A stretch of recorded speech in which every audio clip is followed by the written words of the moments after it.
Namaste and welcome to all the viewers of today's episode of Luminaries of Bengal series, organized by Sangam Talks in collaboration with Bangla Abar. With all of your love and support, we have reached the 10th episode of this well needed series. Now, before we start, on behalf of Sangam Talks, I would like to express my condolences to the victims of the heinous terror attack on innocent civilians of Israel on 7th of October and my solidarity to the Israeli people. Now, today we discuss the few but key events out of many from the illustrious life of Rishi Aurobindo, his journey from being Aurobindo Ghosh, an Indian civil service graduate and working under the Maharaja of princely state of Baroda, to Rishi Aurobindo, his journey from a leader of the armed revolution to a spiritual leader, from a charismatic nationalist leader to one of the most influential thinkers in the world. Now it's a great honor to introduce our distinguished panelist for tonight. Our first eminent panelist is an acknowledged author, Vedic astrology scholar, teacher, and a proponent of Hindutva, Padma Bhushan, Dr. David Frawley, an expert in Sanatan cosmology. He has acquired the title Acharya Vamadeva Shastri. He is a strong supporter of the indigenous Aryan theory and historical revisionism.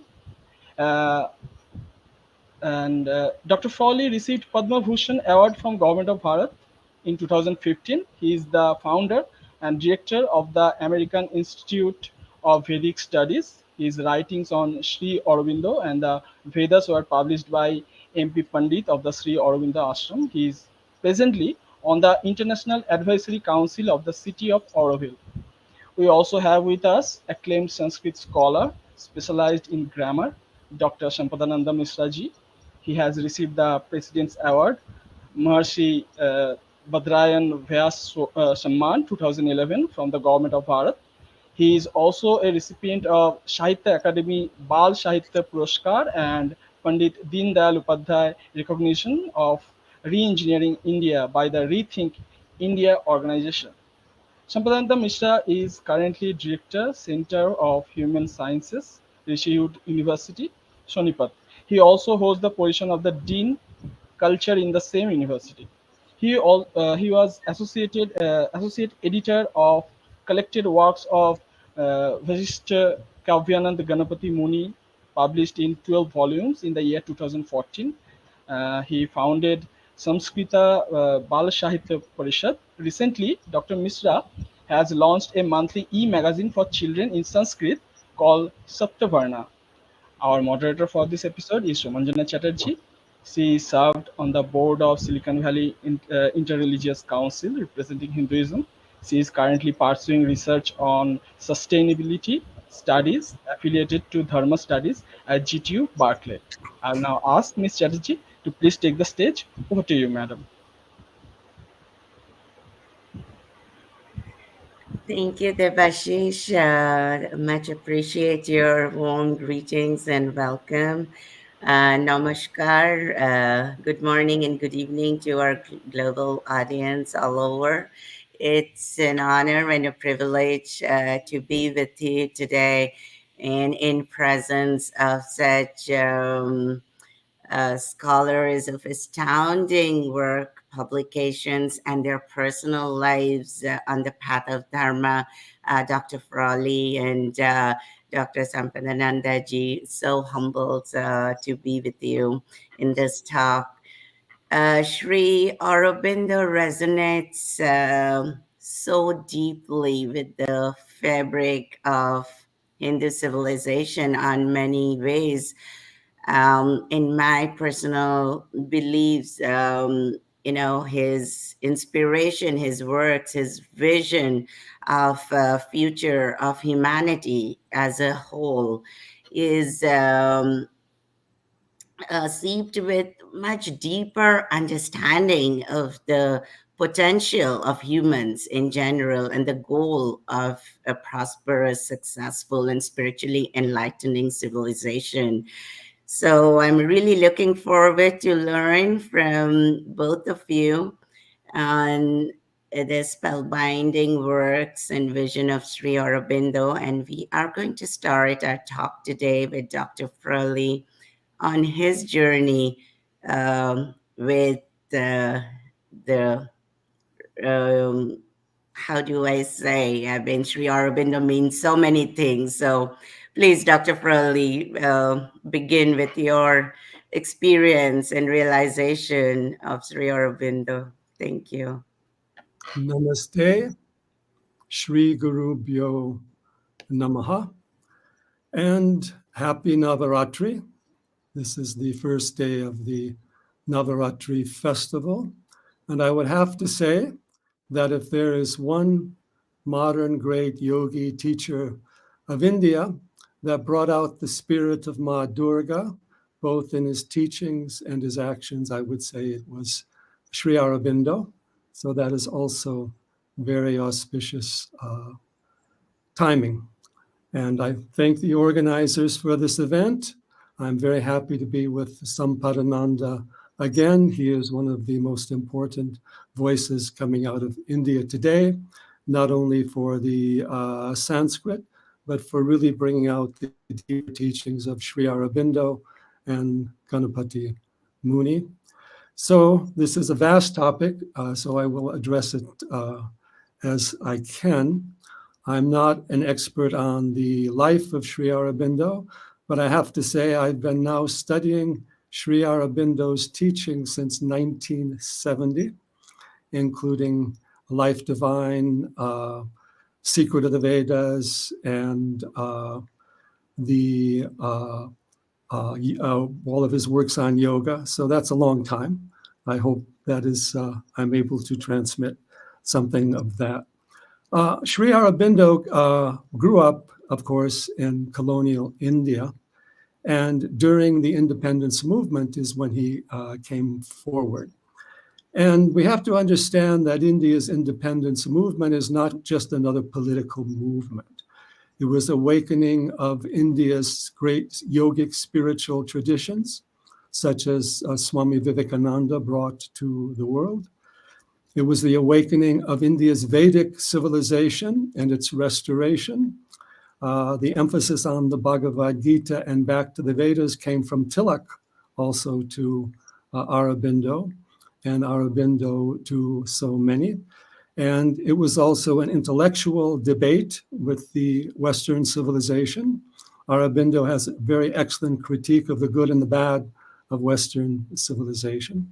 So it wasn't just simply political, you might say, in an activist sense. It was a spiritual, intellectual, and cultural mission that he had and that he followed.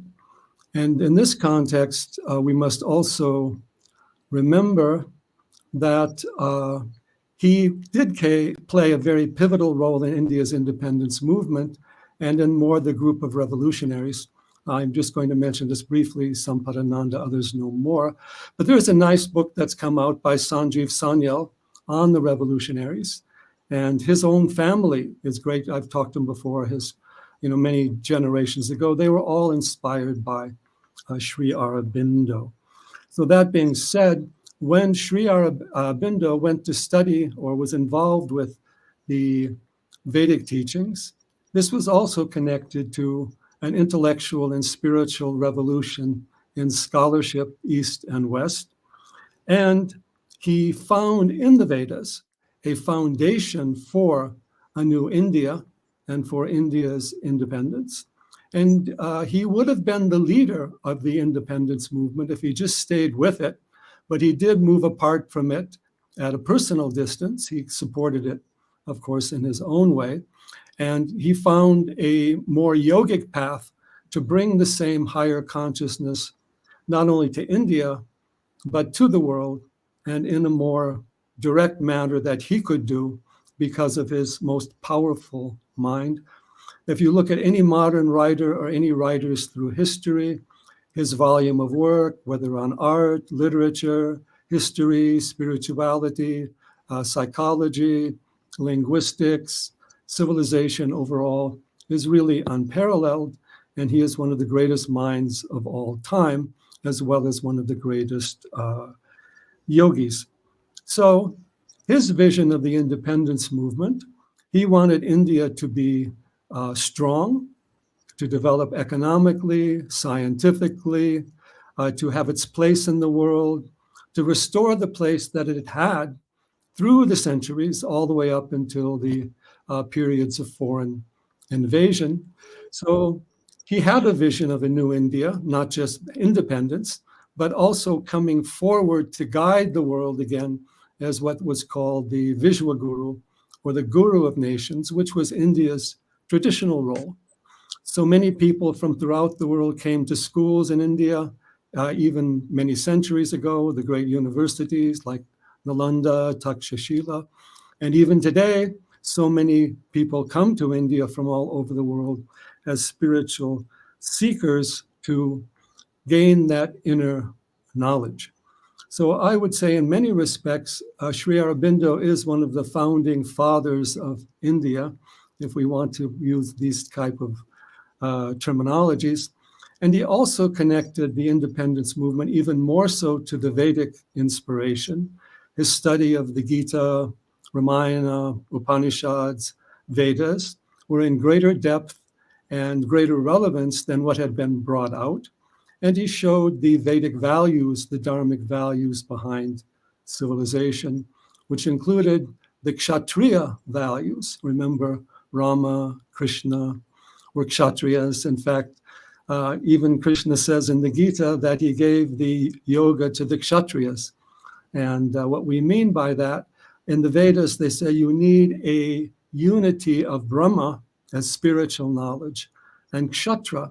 Kshatriya doesn't mean worldly power. It means dharmic guidance to society and dharmic organization of society on all levels, and allowing a full flowering of the human nature, which is not just moksha in the distance, but it includes development of culture, art, science, bringing in, you might say, all the devatas as it were.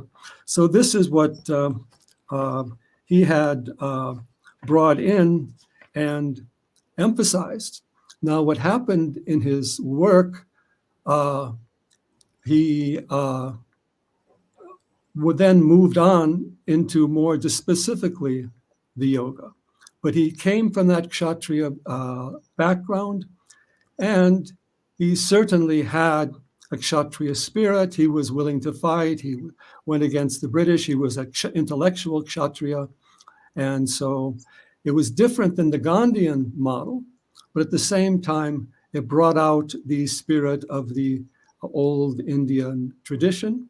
And he also balanced that out with the political, social, intellectual needs at the time.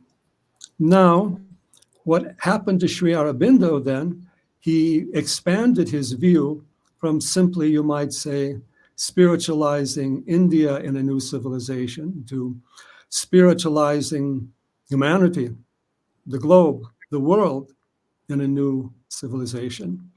And even more than that, he brought out the need to bring a new consciousness into the world. The old mind is not enough. And I say this very strongly today because we're still dominated by a bunch of old intellectuals caught in old political dichotomies and outer views of the world and identifying the human being merely with commodities and the physical body. So this great experience and realization he had of the rebirth of India back to the Vedas, he was able then to expand to the world as a whole and also develop teachings that are relevant to everyone and to all walks of life, specifically to the yoga sadhaks, in which he addressed all the issues of life, whether it was work, relationship, emotion. And he also said we have to integrate the yoga into all of life. He said all life is yoga. So that means into the work and that karma yoga.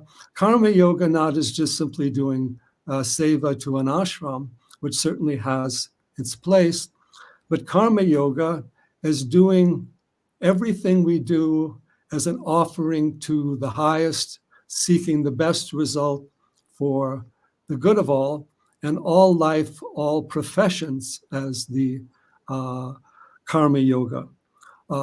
And so he brought out a teaching that could be understood globally and that also had a universal message. And we might say, I would say, is something far more than what we have in the United Nations today. Not that it hasn't had a place and doesn't have a place, but his understanding of human unity and also his understanding of the human psychology, so that we need this higher intelligence, what he called the supramental. We need the higher consciousness of Atma, Brahman, self-realization, universal cosmic vision, but not just simply for a few in renunciation, but as part of our way of life, as part of our education, in each person, each culture, society, having a role, which means that we no longer look at ourselves as mere human beings, but as part of the greater universe, as Upanishads say, as an attempt of the divine self, Paramatma, to know itself in its own creation. This is Aitareya Upanishad. And to manifest that divine force, divine life in our human life. Now, that is a tremendous challenge. It is very far from where we are, but it is an inspiration that we must follow and also that must guide us. Without that proper inspiration, we fall into religious beliefs, political ideologies. We have today some ideas of being progressive, but progressive as if that is leading humanity forward, but it's more progressing certain intellectual ideologies that remain rigid and have not yet reached the deeper spiritual truth of humanity or nature. And in that regard, Sri Aurobindo was a tremendous scientist. The evolution of consciousness in the universe and in nature that he pioneered should be and will be the dominant way of looking at nature and understanding the forces of nature, that consciousness is everywhere and there's a deeper intelligence behind it. So he was able to expand his teachings in that way. And I kind of see it as an unfoldment of a lotus. It wasn't that he necessarily gave up anything in the past, or, I mean, he did make some changes, but it wasn't that he went through some period of denying or giving up what he had done and going forward with something new. He just took his teachings to a deeper level and to a broader level. And he gave to India not just a model of a new country at a social, political level. He also gave to India and the world a civilizational model, a Vedic civilizational model that has also been renewed in his teachings, whether how we adapt science, medicine, psychology, work, and extending to the political realm, India to be a great power on all levels, not for the sake of any narrow nationalism or any particular political party or dynasty, but as a way of bringing that dharmic vision and dharmic way of life to the world as a whole. Because if we don't introduce that higher dharma into life, then we move and we fall in different directions. And then his understanding of consciousness and dharma is very important. For Sri Aurobindo, dharma is not simply rules or laws or commandment. It is the principles of a higher intelligence and how it does what is necessary and appropriate in any given situation at any given moment. So that means that there is a right way, there is a challenge, certain things are needed, And certainly today, we need various types of revolution in the meaning, I would say, of transformation. The term revolution tends to be politicized. It's often more associated, even sometimes, with violence or with ideologies or one group or one country. But he was aiming towards a transformation ultimately of the human being, because as we are trapped in the dualistic intellect, the I am, the body, ego, the society that's based upon outer factors only, they do have a place. You need to have Lakshmi in the sense of abundance for all, but that is also to put us forward to move to a deeper devotion, which is the higher aspect of the Lakshmi energy as well. So I don't know of any other modern teacher who was able to create that dharmic, spiritual, transformational, civilizational value and address the world, but also more specifically in India's role. And studying his work, great gurus, teachers, avatars come to life. If you read his study on Gita and Mahabharata, these characters will come to life both in their human and divine and also their practical needs and qualities. And the Vedic tradition comes alive. He brought the Vedic deities back to life. They had been reduced to nature spirits or parts of ritualistic activity when they represent these divine forces in nature. Ma Durga herself is born of Agni. There's the famous Durga Sukta. I think it's in the Mahanarayan Upanishad, but it consists mainly of Rig Vedic verses to Agni. Agni is the force that takes us from darkness to light, the Jivatman, the divine presence within us, but all forces of transformation. I'll step outside of Sri Aurobindo slightly here, but relative to Agni, Jataragni, digestive fire, Pranagni, the fire of prana, Buddhi, the Agni of the mind, Chidagni, the flame of consciousness, Brahmagni, the flame of Brahman.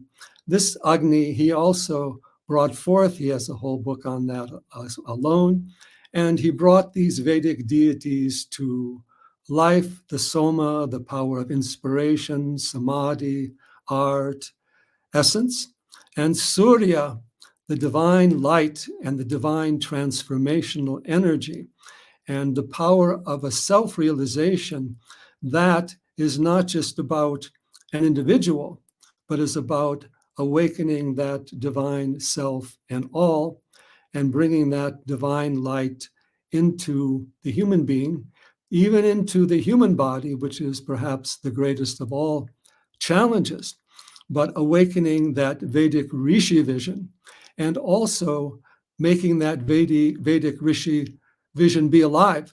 So we could have new rishis. We could say that Sri Aurobindo is certainly a great rishi. And I was also fortunate to meet M.P. Pandit of the Aurobindo Ashram. He was secretary of the ashram. He was the personal secretary of the mother. I had met him personally when I was in California in the late 70s, and I showed him my work on the Vedas, which I had done to that point.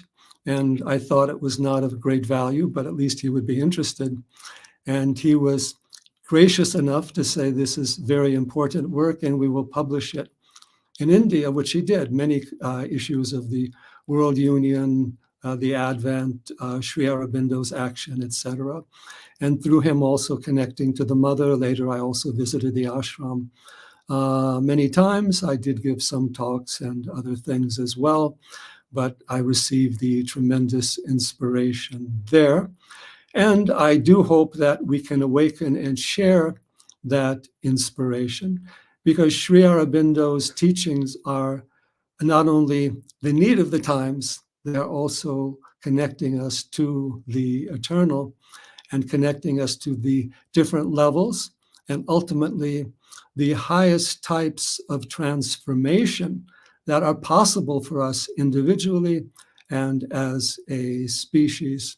So making a new humanity, creating a new vision of India and civilization. That is how his life unfolded. And there were many stages and experiences along the way that I'm sure were very transformational, but many ideas has come forth. And it's very important to know that Sri Aurobindo is being honored in India today, not only at government levels, but educational levels. There's a new Sri Aurobindo Renaissance, 75th independence, 150th birthday of Sri Aurobindo, and a new India that does want to bring back the Vedas, to awaken the ancient Devatas, and also to be a presence in the world, promoting peace, promoting higher consciousness, but also economic and scientific development, the best of the East and the West, but with a futuristic vision that is rooted more so in the yogic spirituality rather than just simply the need for outer progress. Outer progress needs to be the basis of inner progress. And here we must mention that Sri Aurobindo's vision gives us the understanding to use technology in the best possible way, to have the higher spiritual intelligence and cosmic intelligence. It's much more than artificial intelligence. Artificial intelligence is great for outer convenience and data, but we need an interchange of consciousness, of self-awareness, and we also need an inner intelligence that's rooted in this dharmic, organic, and also cosmic transformational vision that Sri Aurobindo has given forth. So I think I have a certain time limit here, but just in closing, let us take up the teachings of Sri Aurobindo, not only for our own benefit, but for all humanity, and for this very crucial time today, which is going to continue, because right now there is not the intelligence to use or consciousness to use our technology properly. It's kind of dominating us, and we need to have a consciousness grounded in a higher awareness and aspiration to the divine, surrender to the divine that Sri Aurobindo talks about. It's not just enough to be electrified by the new technology. We must awaken that yoga Shakti within us, that supramental Shakti within us, to really make this humanity work. It will occur. The question is how much time and struggle and difficulties we have to go through. So let us honor Sri Aurobindo and the great gurus. And I will pass on to my friend and colleague, Sampadananda Mishra. And I do hope everyone in India takes up his work also, his work sharing Sri Aurobindo, and his educational work, which is very crucial for the country as a whole, not just in Sanskrit as a language, but as in Sanskrit taught with the vision of the rishis, the yoga teachings, the great yogis, and Sri Aurobindo. Shri Gurubhyo Namaha. Hari Om. Hari Om. Thank you, Dr. Frowley, for your amazing insights and advice to the people of today and tomorrow, and the scope of evolution, and not just in our personal level, but in our collective vision of civilizational progress by harnessing this fire of expansion of our consciousness and expansion in our sanctity and sanctified actions. I would like to quickly read something that Sri Aurobindo wrote in his book, The Compendium, The Life Divine, where he mentioned some of the aspects that you touched upon today in our discourse, that he says the mind rises into a higher plane of pure self, silent, tranquil, illimitable, or it rises into regions of light or of felicity, or into planes where it feels an infinite power or a divine presence, or experiences the contact of a divine love or beauty, or the atmosphere of a wider and greater and luminous knowledge. Dr. Sampadananda, you have been in the space of knowledge, the Jnana Marga, initiating so many paths and initiatives in Bharat. If I know it correctly, you were in Pondicherry as well, and now a successful visionary dean of a very prominent university in Bharat. Please tell us a little bit about your journey and understanding of Sri Aurobindo. Thank you. Namaskar and Shubha Navaratri to all of you.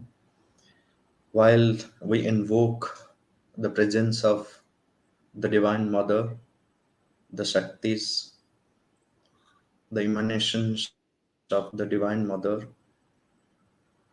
so it's a great occasion to speak about Sri Aurobindo and his life journey from a revolutionary to evolutionary personality.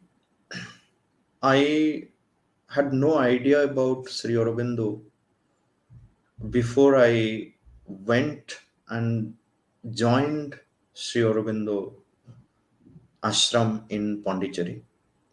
I was a student, and as a part of our journey to South India in a study circle,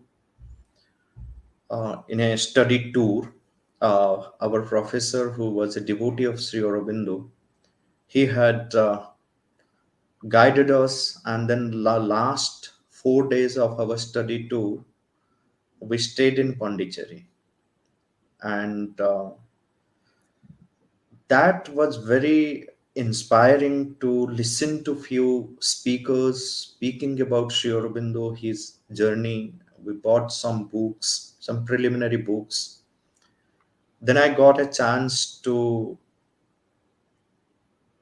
go and study in Pondicherry University. So that gave me an opportunity to visit the ashram every day and then come slowly in contact with the consciousness, that tapasthala, that, like cave of tapasya of Sri Aurobindo.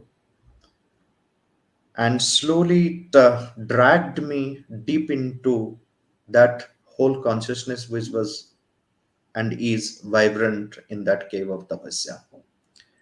Then I decided to stay back and started studying Sri Aurobindo deeply.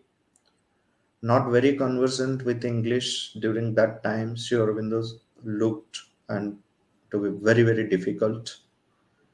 But as I understood from the writings of the mother, you see, when we are talking about Sri Aurobindo, it is imperative again that we mention about the mother's role, the divine mother, whom Sri Aurobindo called as the mother, who is the emanation of the Mahakali, Mahalakshmi, Mahasaraswati, and Maheshwari. And what I mentioned right in the beginning, that it's just the beginning of the Navaratra, and then we are speaking about the great worshipper of that Shakti, Sri Aurobindo. So, following the writings of the mother, who always guided the devotees to read Sri Aurobindo by opening our consciousness to him, by developing our contact with that consciousness. And she suggested that read Sri Aurobindo slowly, read Sri Aurobindo subject wise initially. So I continued doing that, gaining a little bit of clarity day by day. And my life's mission became clear there, though I had little clarity about my life, which I had learned from my grandfather. To work for the nation, to work for Sanskrit, to work for the Indian knowledge system, to work for our civilization and culture, where Sanskrit became my prominent subject. and the clarity that I received from Sri Aurobindo and the mother with regard to Sanskrit as a language and all that has been spoken in that language, the great texts, the sacred texts, the scientific texts, which are available to us today for so many thousands of years. So, day by day, this gratitude towards Sri Aurobindo grew up. And what actually attracted me and then inspired me always is the different phases of his life where he continued with a journey, and that journey itself is very very inspiring, encouraging, and sometimes one just goes into a state of meditation just to reflect upon his journey. It's not something, as Sri Aurobindo himself said, that his life is not on the surface that one can write about him, know about him, because he lived a very deeper life right from the beginning. If we will look at him, I mean, as a student, he was a brilliant student. When he was in England, I mean, he shifted from India to England for 14 years, and then we have heard stories about, I mean, we are familiar with this story of Sri Rama going to Vanavasa for 14 years and then coming back and then ruling over Ayodhya. So it happens in the life of Sri Aurobindo exactly 14 years. He goes and then comes back. But what's inspiring again, that where we link, that deep spiritual force which was at work for him right from the beginning, his different kinds of experiences, what helped him to work for Bharat, to work for the nation, and to work for the whole globe, and to work for the entire creation. Because as a rishi, because the rishi is defined always by this, sarva bhuta hita, that one whose life is entirely dedicated for the good of all. And all means here everything is included, from the most material to the most spiritual. Nothing is neglected, ignored, and rejected. Everything is accepted, and everything is accepted again for the purpose of transformation. That's why Sri Aurobindo's yoga is called the yoga of transformation. And the mother and Sri Aurobindo both, they have conformed, and they have, uh, you know, uh, they have always given this conviction to their devotees and to their followers, that until the last cell remains untransformed, their work of doing the yoga and sadhana will continue. To that level, they worked out the transformation of the consciousness, the adventure of consciousness. So we look at his life. As a student, they struggled. They were not allowed. His father was determined that his children should not be coming in contact with anything Indian. What was the purpose? That's a different story. But this is how the children grew up, having no contact with anything Indian. He didn't know even his own language, Bangla. He went to England, and there he studied. They had a very, life full of struggle, literally sometimes having no food, no money to manage themselves.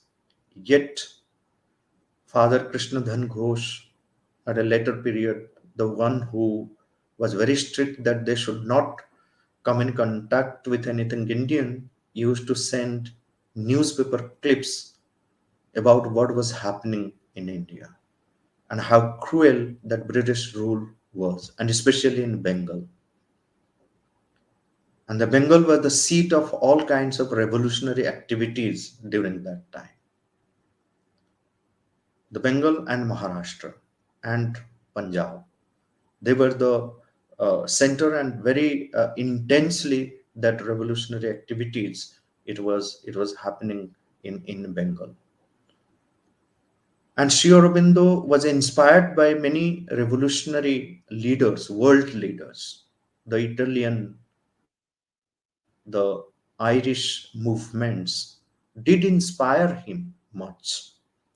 And then while studying in England also, like they had formed a Lotus and Dagger community, and they raised their voices against and then worked out certain things against the British rule in India.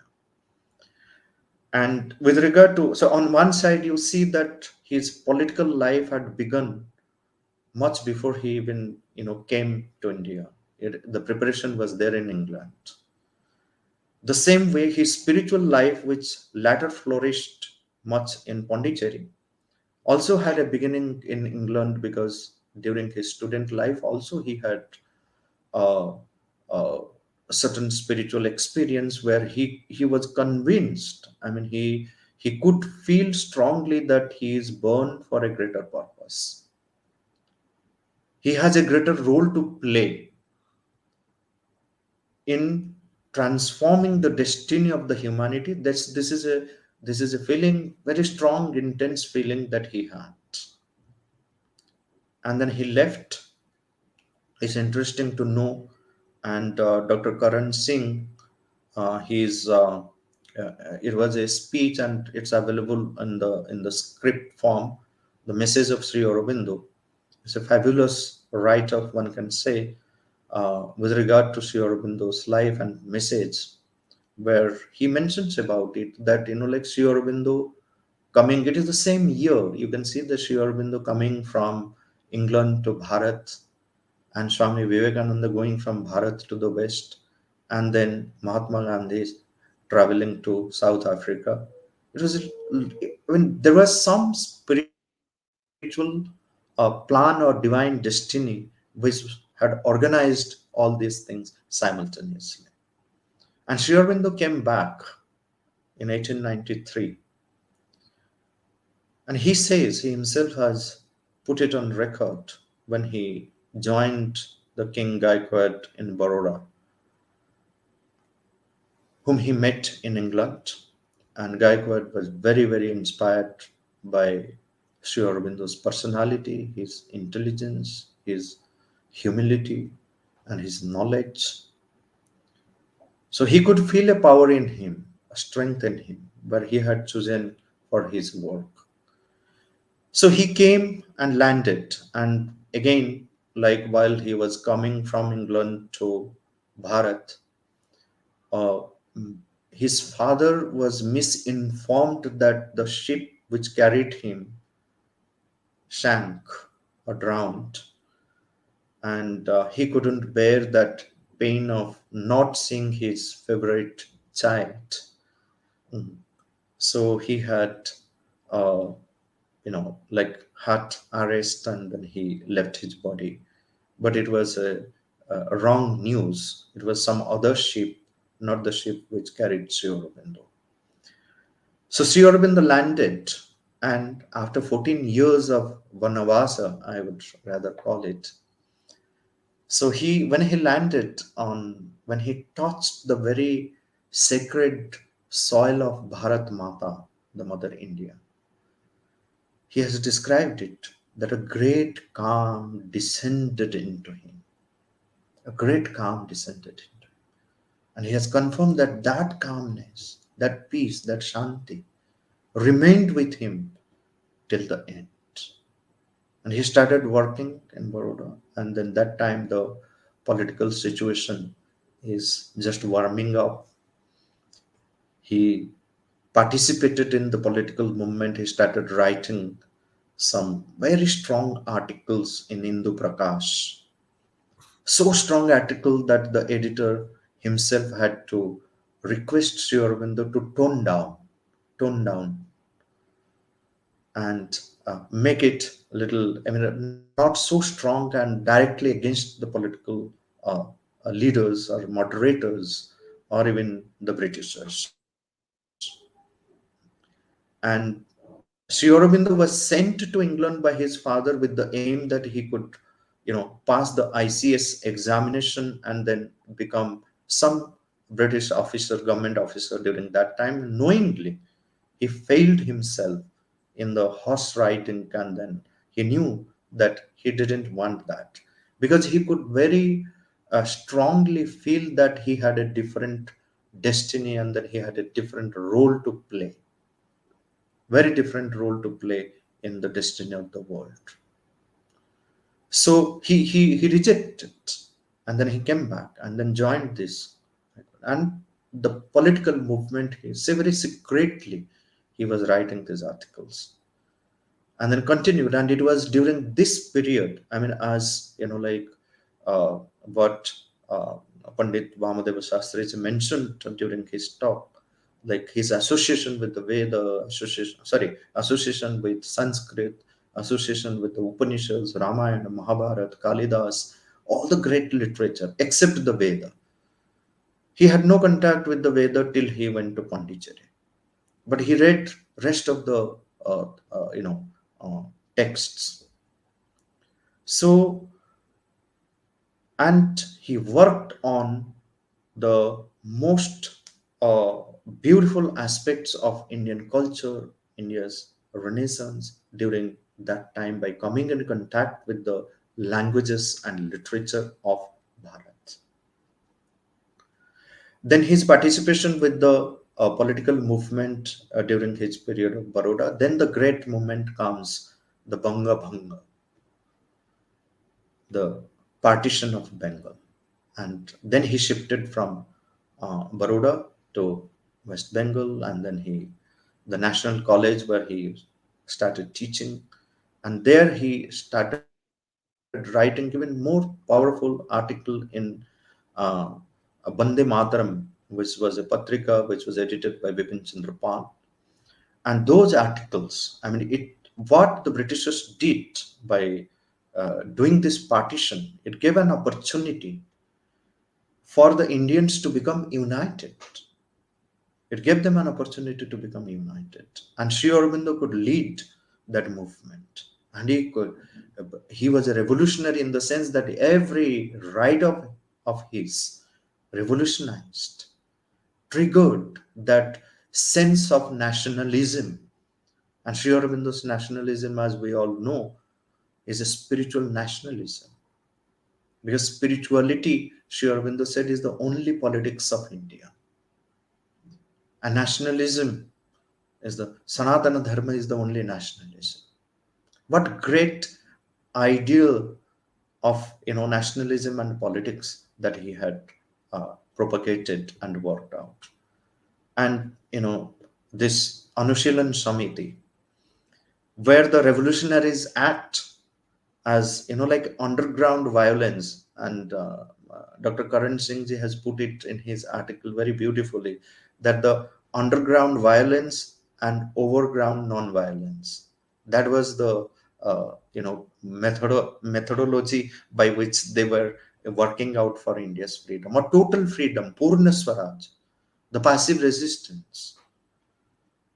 His contribution in the field of nationalism, spiritual nationalism, the political movement, what he had started. And it ended up in such a manner that this revolutionary, his brother Khudiram Ghosh, Barendra Ghosh, they were, I mean, his brother Barendra Ghosh and then other revolutionaries like Khudiram Ghosh, they all were working, secretly for attacking the Britishers, because they didn't want that any kind of compromise like the moderate Congress of that time. Then we have the split of Congress, the Surat, meeting, where it got completely split, and the radicals were led by Sri Aurobindo, and the moderates were led by Firoz Shah Mehta, and then Britishers were, very hard on the radicals. This is how it happened that it ended up with this Alipur bomb case. And Sri Aurobindo was imprisoned. And anyone who is interested in Sri Aurobindo, knowing his life, I mean, there are biographies and biographies.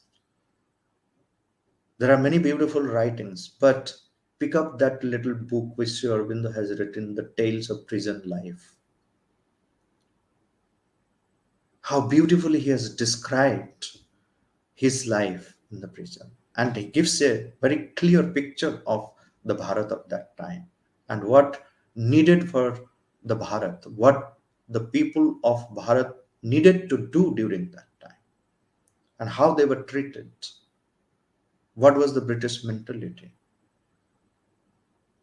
And then we know that when Sri Aurobindo was imprisoned, he asked this question: with what intensity, with what revolutionary missionary mind he was working towards the freedom of Bharat, Purna Swaraj.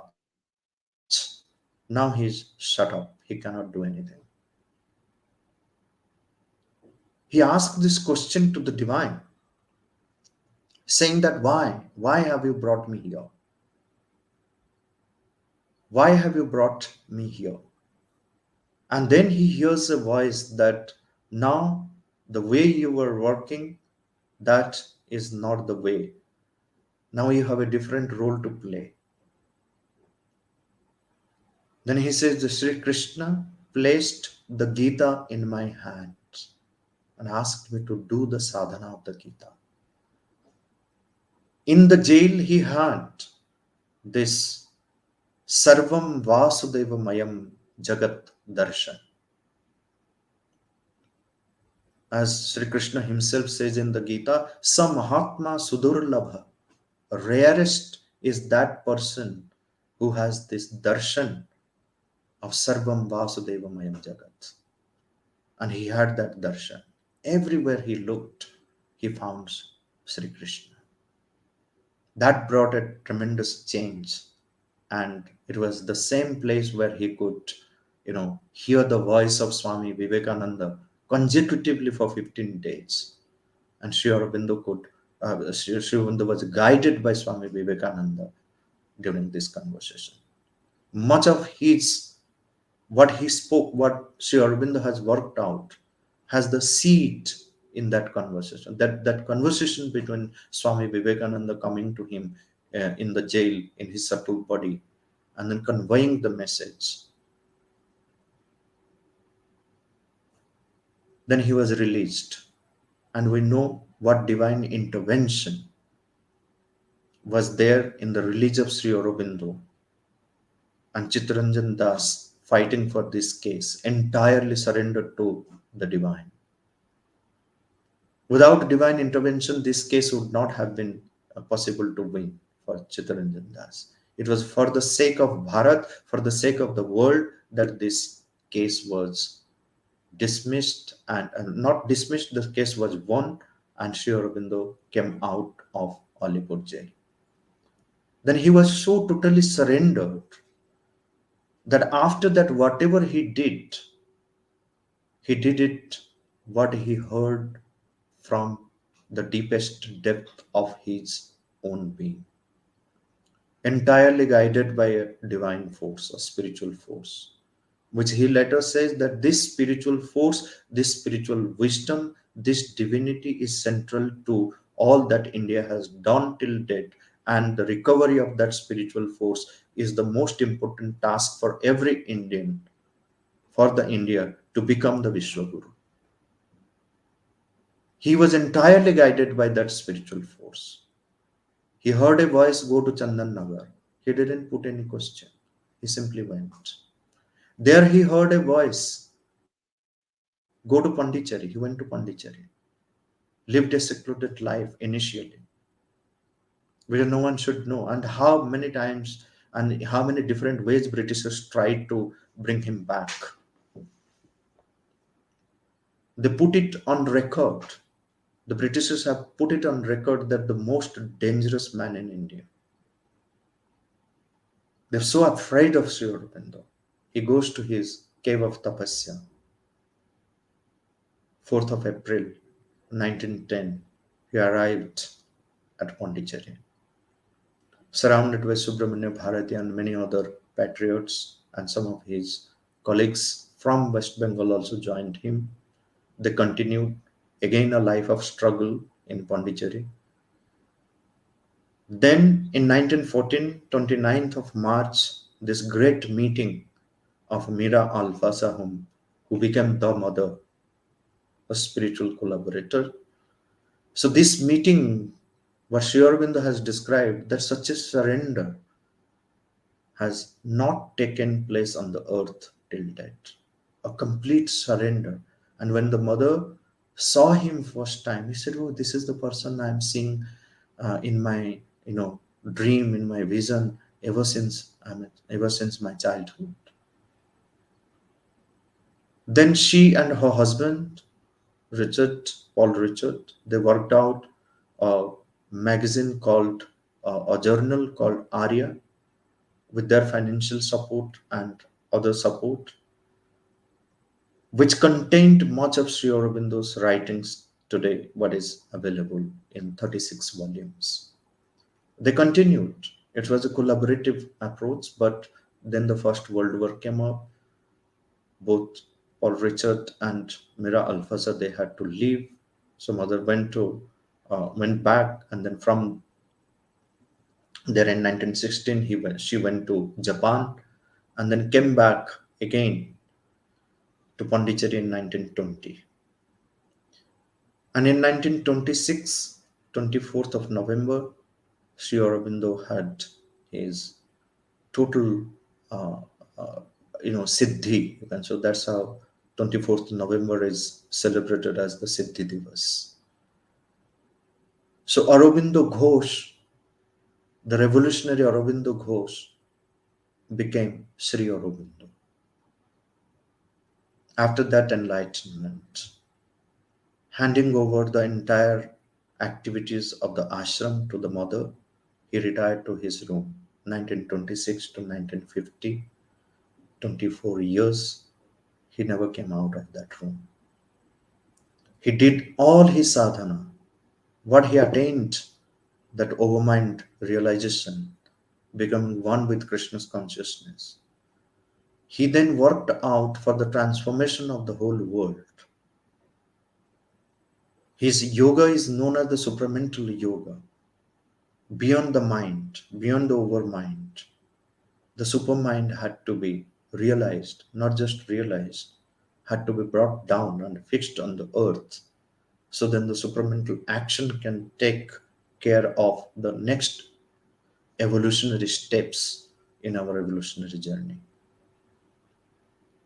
36 volumes, what was mentioned again, much of it by Pandit Vamadeva Shastriji, his Life Divine, Synthesis of Yoga, Essays on the Gita, Savitri.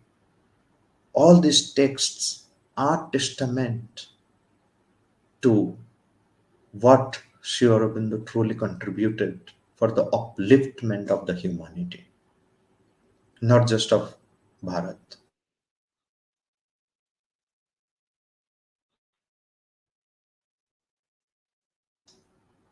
Which alone can transform the rest of the world. Bharat has a greater role to play for the upliftment of the whole world. And for that, Sri Aurobindo, he reminded us, reminded everyone, and especially all Indians, that there are three tasks that we need to do. First task is the recovery of that spiritual force, that spiritual wisdom. The second is on the basis of that spiritual wisdom to work out for the creation of new forms of literature, new forms of architecture, new forms of religion, new forms of philosophy. Sri Aurobindo was a futuristic visionary. He said, we do not belong to the dawns of the past. We belong to the noons of the future. however grand and glorious our past may be. But if we are not working out for the future, then it just remains as a glorification and it doesn't do any good. So he said, past is the foundation, the present is the material, and then future is our goal. And nothing has to be rejected in life. That's why his, like mantra is all life is yoga. Yoga yukto bhavarjuna. Tasmad yogaya yuddhasva. Be united. Being united with one's own deepest self, one has to work out everything in this world. Being a yoga yukta. All life is yoga. No aspect of life has to be rejected, neglected, ignored. Every aspect of life has to be taken, accepted, and transformed. So this is the mantra that he has given to the whole humanity. That's why his yoga is called the integral yoga, which does take care of the transformation of every part of our being, every aspect of life. His yoga is called the yoga of transformation because he himself has said that the transformation of each and every cell, the transformation entirely, is a possibility, and the yoga must continue till the total transformation is, has taken place. And it's a possibility. His yoga is called the yoga of samarpana, purna samarpana. It's called purna yoga, the purnata prapti. What the Vedic seers and sages proclaimed, or they had in their drishti, purnamadah purnamidam purnat purnamudachyate purnasya purnamadaya purnameva vashishyate. So he demanded in his political life a purna swaraj, and in his spiritual life he worked out for a purna rupantara, total transformation. Purnata was the very foundation of Sri Aurobindo's life, and leaving his body on 5th of December 1950, again he did not leave a void. He again become extinguished in his own purnatva. And I'm happy that today we're talking during these sacred days of Navaratra, when we are doing the Shakti Upasana, when Sri Aurobindo considered his land not as a piece of mountain or a piece of earth or some river, some geographical boundaries, but as a Shakti, Bhavani Bharati. And to that Mother India, Bhavani Bharati, he paid his tribute in all possible manner. And he knew that it is this Bharatiya Jnana, Bharatiya Adhyatma alone has the power to transform the entire world, the entire humanity. This was the message of Sri Aurobindo. This has been the journey of Sri Aurobindo from political revolutionary to a spiritual evolutionary personality. Dhanyavad.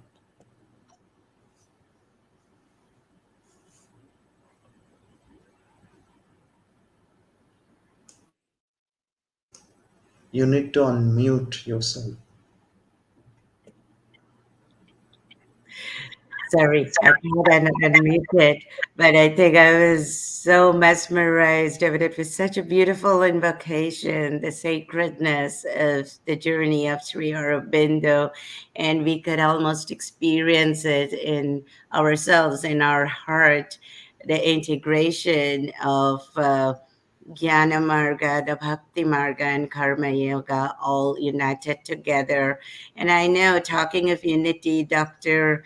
Frawley himself has this asked out praxis of integrating the Vedic ideas and understanding of Ayurveda, of meditative practices, of the divine invocations, and the whole daily ritual dedicated to existence itself, to move, make those upward movement towards a divine existence or existence inspired by divinity. Like Dr. Mishra also said that Sri Aurobindo, uh, everything was guided by that divine voice. So I don't know if we have any more time for discussions or question and answer. The Bashish, are we all set with the time, or do we have some more time? You can take how much time you need, ma'am. No worries. So, okay, If you maybe have any questions, there is no questions from the viewers till now. audience. Yes, from the audience.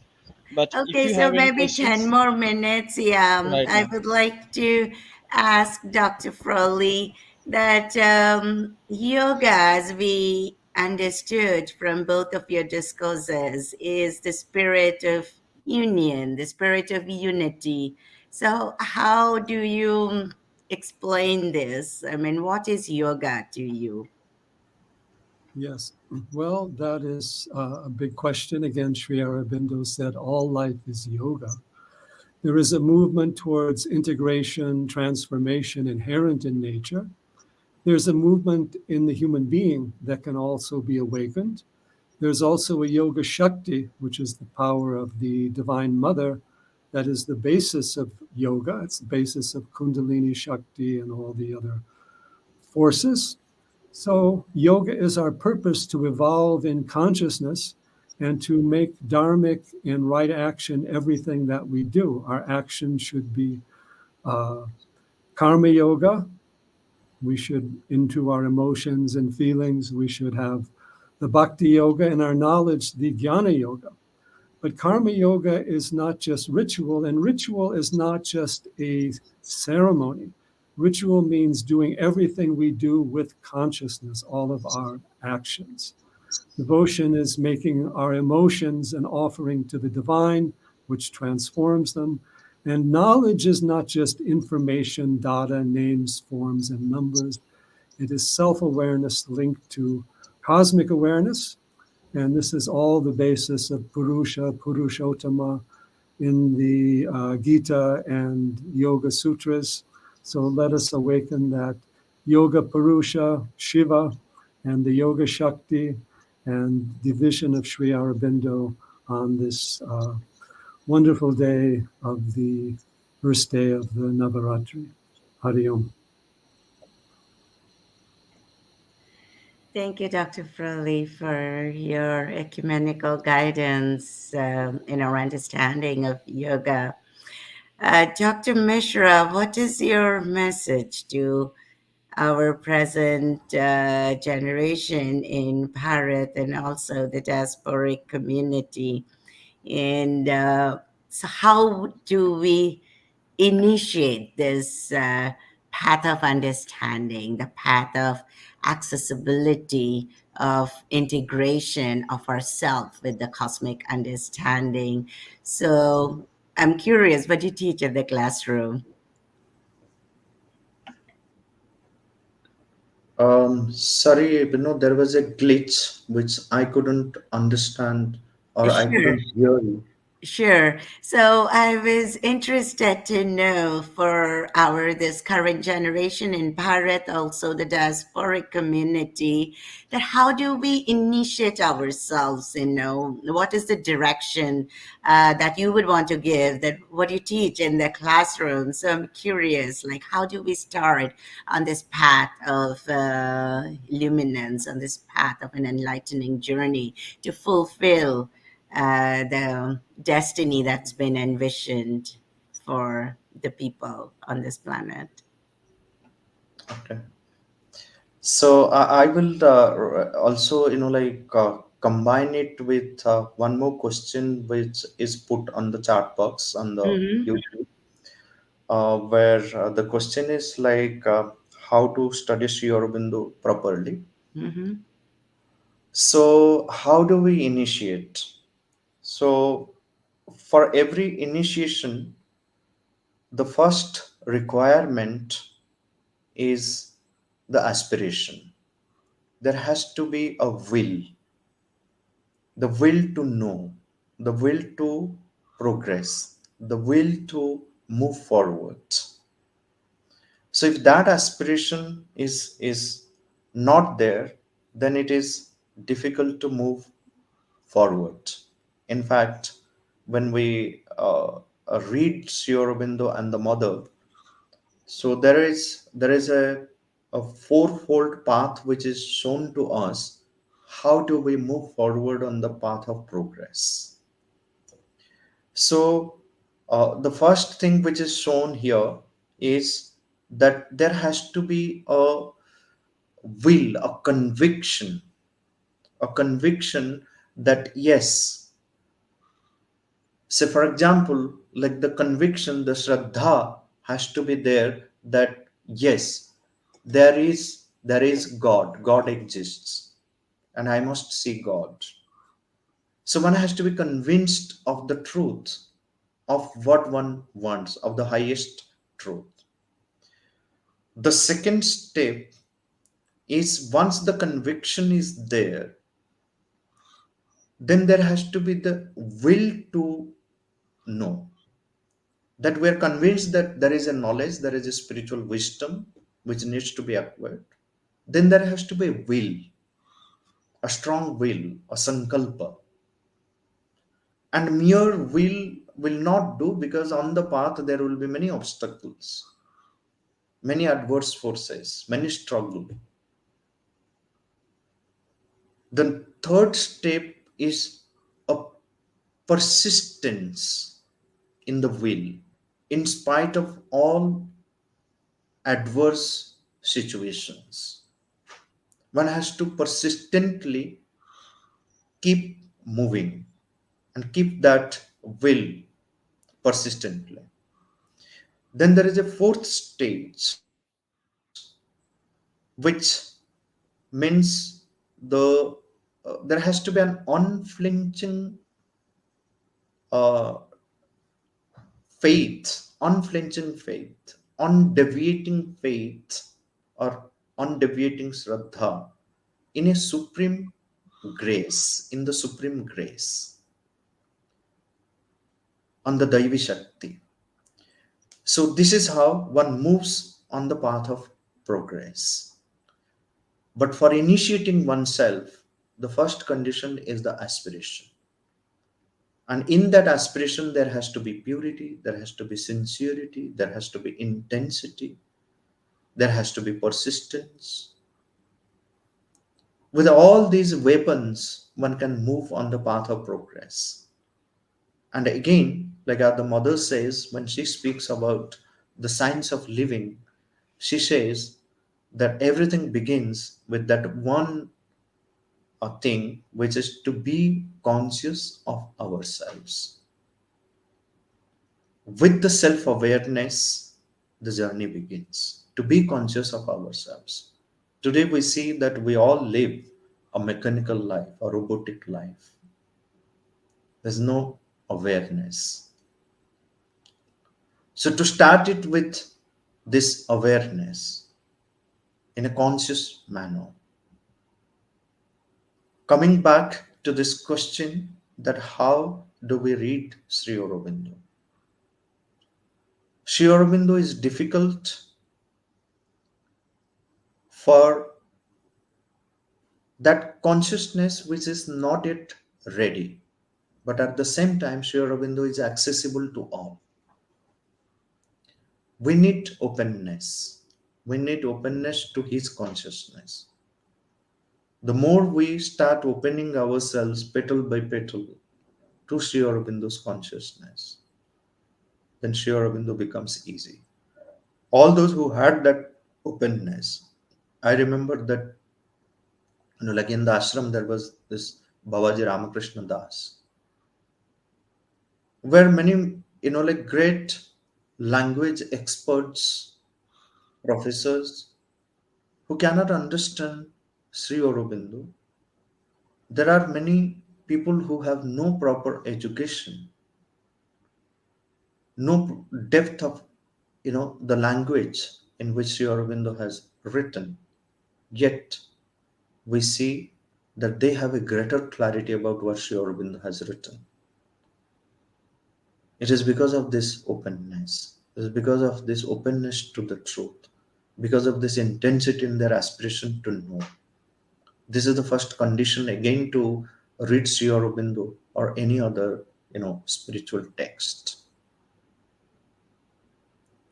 Second, as the mother has suggested, that read Sri Aurobindo slowly, little by little, concept wise.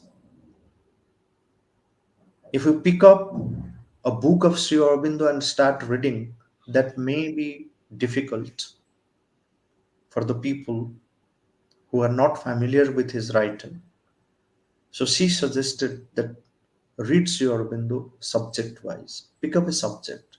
Say, for example, like what does Sri Aurobindo say about Sanatana Dharma? There are many beautiful compilations where his words are compiled. Read slowly those small compilations. They're further divided into subtopics. That's how we can understand Sri Aurobindo's writings. Another thing, like whatever mother has spoken, mother, what is available as the writings of the mother, but mostly mother's, uh, the volumes, the 17 volumes of the mother, they're mostly conversations translated again from French to English. So there are also writings, but mother's writings are much simpler. She explains Sri Aurobindo in a very practical and simple manner. So again, to read Sri Aurobindo, if one can start with the writings of the mother, the 17 volumes that we have in the name of the mother. So that's how slowly, step by step, we enter into this vast, this oceanic vastness of Sri Aurobindo's wisdom.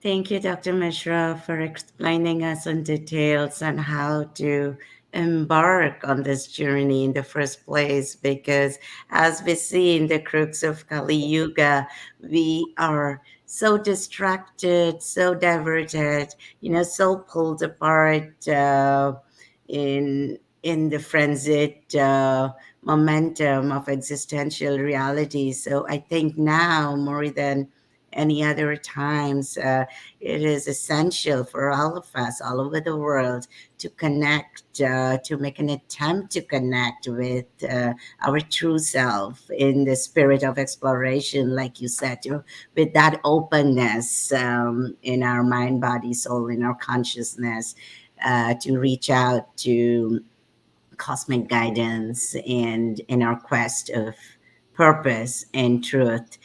So it has been a beautiful journey for me personally on this Sunday, on the first day of Navaratri. And Dr. Frawley and Dr. Mishra, if you are okay, I'll seek your permission that we'll call it a day for our audience all over the world, with the beautiful thoughts and mission and vision of Rishi Aurobindo and guiding us toward a fulfilling future, towards a spiritually enlightening future, toward an existentially successful future. I would like to read a little bit from the Life Divine itself. I mean, oh my God, such a book. I mean, it's even beyond my understanding on many levels. I don't even know if I truly understand the scope of it, the depth of it. But I had an opportunity to read it quite a few times. And he says, he writes on page 48, 49 of the Life Divine. for fulfillment of life or for transcendence of life, and whether purity, calm, and freedom in the spirit be our aim or puissance, joy and perfection, Satchitananda, is the unknown, omnipresent, indispensable term for which the human consciousness, whether in knowledge and sentiment or in sensation and action, is eternally seeking. And I seek your blessings from both of you, from God, from our Guru, from our Rishi lineages of the Vedic civilization, and the lineages, the prominent spiritual sanctified lineages from all over the world to guide us on this path. And on the occasion of Navratri, I would like to invoke the Divine Mother to give us strength, to give us purity of our heart, to fulfill our goal of existence. Ya Devi Sarvabhuteshu Shakti Rupena Sanstita Namastashay Namastashay Namastashay Namo Namaha. With that, thank you so much. Namaste. Namaste. Hari Om. Hari Om.